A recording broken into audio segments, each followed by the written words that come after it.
Na Spišskom Salaši sa v sobotu rozprúdila fašiangová zábava.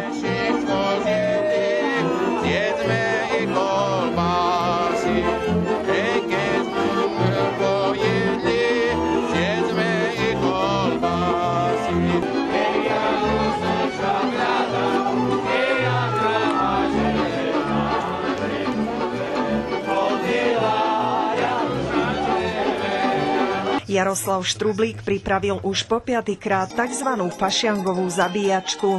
Návštevníci sa teda mohli prizerať i ochutnávať.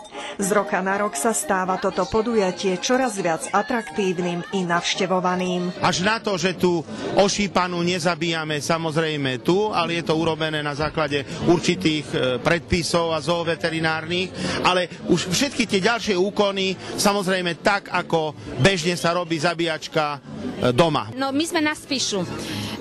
Už je fašenkráci, už je nenavráci. Staré dievky lajú, že še nevydajú. Takže dievčatá boli na pozore, lebo už o týždeň koniec fašengom a za to také fašengy sú, že by mládež požmurkala, potancovala, pošpievala, city še uvoľnili a možno, že aj potom bola svadba cez leto. A fašengy, jak sme hovorili, najrozpuštnejšie, najveselšie. Samozrejme najlákavejšia bola pre návštevníkov ochutnávka zabíjačkových špecialít.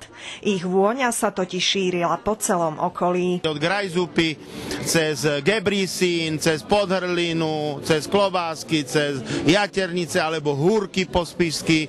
Tak vlastne toto všetko budú mať možnosť vidieť, ako sa to pripravuje, ale zároveň aj ochutnať. A ešte k tomu sme im pripravili aj fašangové pankúšky a aj nejakú hriatu. Slanina, predastaný bočík, všetko, čo ku zabíjačke patrí. Vybrali sme kolienka, srdce, jazyk a lalok. No, potom sa ho zalejeme s tým vývarou. No a to bude taká chuťovka. Gebrici po spišsky povedané. Na Salaši sa v sobotu podávala aj miestna špecialita, takzvané torijské hriate. Najprv sa treba zohriať z dnu, keď chceme tancovať. Potom u nás na fašiangi sa šišky piekli, osúchy sa piekli. Jedného chlapca obliekli za ženu, po dedine sa chodilo, spievali sme. Fašiangi sú na to, aby sme sa rozveselili.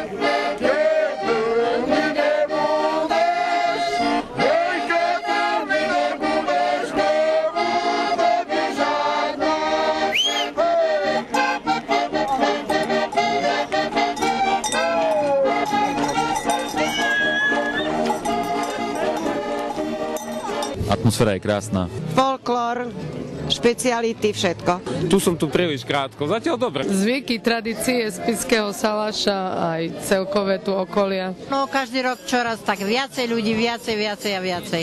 Aspoň niečo chutné pod zub. Túto fľašenku som už mal, húrku a kolbásy. Ja som mestské dieťa, takže pre mňa je to vzácne vidieť toto. Fašanky to je dobre, pretože sa môže človek vyšáliť, vyjesť, poriadne ešte najesť, pretože jak nastane po 7 týždňov pred Veľkou nocou, tak toto dobu musí aj oddelenie každý manžel spať osobitne od ženy, pretože je post aj od tejto roboty. Zatiaľ, čo Peter Kudas si na Salaši zaspomínal na svoje bačovské začiatky, Alexander Jiroušek z pohľadu fotografa skonštatoval. Teším sa na tú krásnu a neopakovateľnú atmosféru.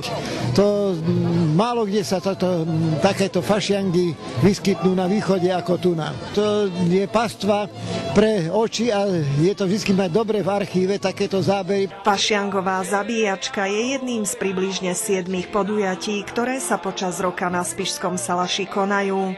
Jaroslav Štrublík tvrdí, že Spiš aj takýmto spôsobom zviditeľňuje svoje prírodné danosti i tradície.